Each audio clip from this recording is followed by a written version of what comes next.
Yeah, I mean, I feel like the things that I'm planning on doing that would kind of brought me into the fold on is video. I'm by no means Peter McKinnon. I'm not an incredible videographer, but it's something I really enjoy, and it's something that I've wanted to get better at. So I found that if I'm doing something that's actually projects and things like that, and just videoing the things that I'm passionate about, it helps me grow and it helps other people grow. They can learn from it too, and so I like vlogging. I mean, a lot of people find that it's hard for them. I feel like I am pretty good with a camera in front of my face. And so it's just more about like telling a story and having a vlog that people actually want to watch. And so that's something that I'm hoping to get into more, as well as just all kinds of other videography, because it helps me get better as a content creator. And I just love sharing the things that I'm passionate about. And I know that other people share those same passions as me. And that's one of the reasons that I watch YouTube. And I know that's one of the other reasons that people will probably watch us as well. Yeah, and like really just lots of storytelling Yeah. is what you'll get into, and Yeah. that'll take place maybe primarily in vlog form. But Yep. I mean, obviously, creative limits are whatever you put on yourself, so you can True. do anything with us. But you just made a video recently that we put out this last weekend on Saturday about Bryce's truck called the White Whale. Can you tell us about making that video? What went into it? The story behind it? Yeah. So, I mean, it's a learning process. And like every video, one of the things that I've learned, especially from one of the really great YouTubers called Casey Neistat, is that any good video that people are actually going to watch is going to have a beginning, a middle, and an end, just like any story. And so I just kind of kept that in mind, but I knew that I had a theme and I knew that I wanted to talk about Bryce's truck because it's really cool that he travels out of it and just lives out of it.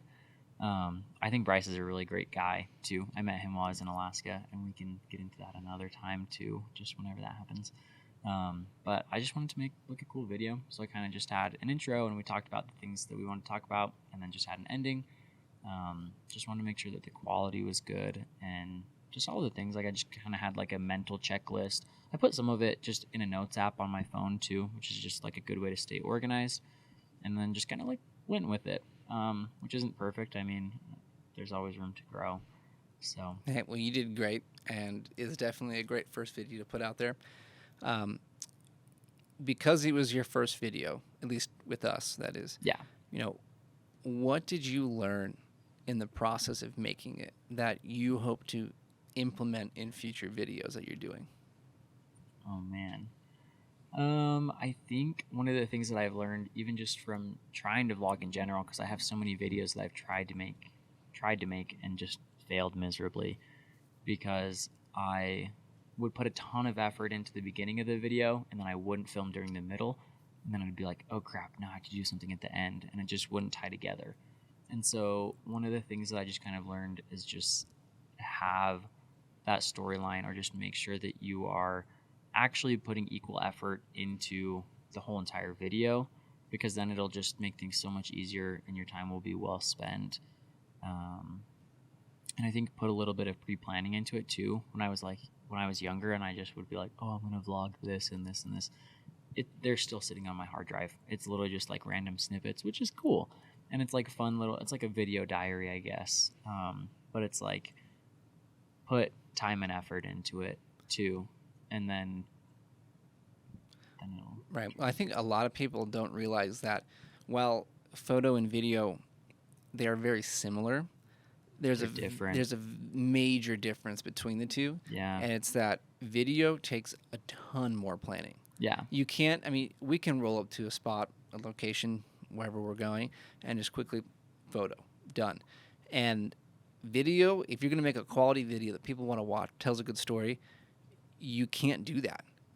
I mean, unless you're again an expert in what you're doing, you have to really plan out every step yeah, of the way.